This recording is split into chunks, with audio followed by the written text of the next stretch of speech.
Well, let's head to the United States. We're just 24 days from the US election, and Donald Trump appears to have his nose in front in what is a very tight battle. Joining me live is Cypress College Professor of Political Science, Peter Matthews. Donald Trump does appear in front, Peter. Well, Tim, good morning. It's actually, if you look at the average of polls, the New York Times, Philadelphia Inquirer, Siena College, it comes out that the average shows Kamala Harris by 1 point ahead of Trump. But certain polls put Trump ahead nationally by a point or two. So it varies a lot. We can say it's basically a dead heat. And back to the swing states again, Tim, that's what counts. Those 7 states, which should go either way, and give one of them the election victory. In fact, the most important state is Pennsylvania with 19 electoral votes, and there, Harris is ahead by 4 points. But in Arizona, Trump is ahead by 6 points. So it varies, and the average is what are coming down to the 1 point difference between the two. Yeah, it's very, very tight. The bookmakers are starting to, we watch this fairly closely, obviously, and Kamala Harris was ahead for quite some time.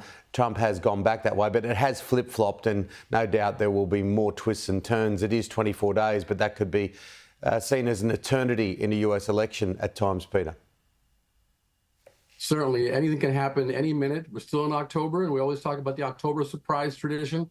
Something can come up all of a sudden in the campaigns of either one, or if a new debate comes up and they get to debate each other. You never know how that could go. So that could be a surprise that puts one of them over the top against the other. And there's some key constituencies, young people and women voters who are roaming for Harris, but men voters are for Trump. So they're reaching out to either side. Harris wants to win some of the men voters, and President Obama was out there campaigning on African-American men. Those things can cause a flip in these swing states by just 1% or 2%, or even less than that, and cause victory for one or the other. We're going to see quite a presence of people like or former presidents Barack Obama and Bill Clinton over the next few weeks. Yes, indeed. And Obama just began a couple of days ago, like I said, in Detroit, was the key swing state. Bill Clinton is going to be there.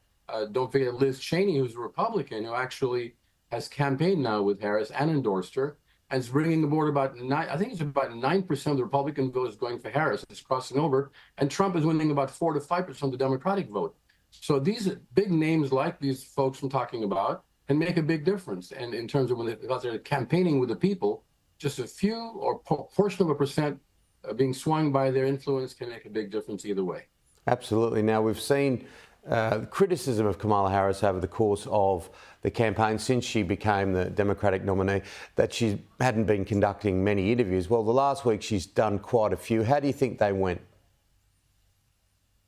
She certainly has. In fact, she did an interview on 60 Minutes. She did an interview with Stephen Colbert, and with Howard Stern, and Call Her Daddy, which is a podcast of 5 million women that watch it. So those things, she reached out to just not conventional media like 60 Minutes, but also non-conventional media, where there are a lot of voters who have never voted before, or could be influenced, that audiences are not normally influenced by these elections. She went out after them. About 25 million people viewed her this past week, in fact, including Univision, where she did a town hall with the Latino community. So I think overall she did quite well. I mean, she did answer some tough questions, but she also had some good answers for questions that are easier to answer, but that are more humanely oriented about the role of her own personal life and her mom. Those kind of things humanize her, but she also did address the issues of abortion. She addressed the issue of economics. And I think overall, it's a net plus for what she did. It was a good thing she did. I think it's going to help her. Joe Biden, on another subject, spoke to Benjamin Netanyahu during the week. Oh, yes, he did. It was a long phone call, at least half an hour.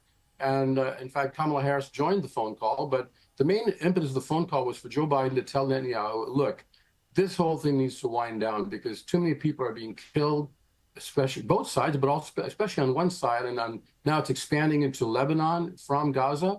And there's a chance that Iran can be involved now. It already has actually sent missiles to Israel to hit it. And Israel is threatening to bomb certain, maybe some weapon system of Iran. We don't know if it's going to be nuclear weapons or not.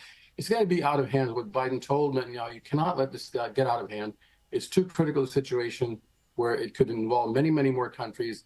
You got to wind it down. On the other hand, he wants to appear to be saying we support Israel all the way to defend herself. We don't want to tie her hands, and yet we want her not to go too far where it's going to hurt so many people. And 40,000 Gazans have been killed already in that war, and now there's going to be dozens of Lebanese, and there are actually, and it's expanding to Hezbollah now. So this is a very, very precarious situation.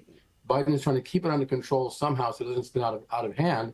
And Netanyahu seems to not want to listen to Biden very much. He wants to say, look, we've got to do what we got to do. And he seems to be going forward, including the occupation of the West Bank itself and other kinds of problems that need to be addressed very strongly.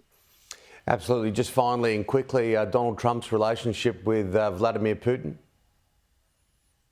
That's really intriguing. I mean, there's reports that he actually spoke to Putin 7 times during these last few years that he's been out of office.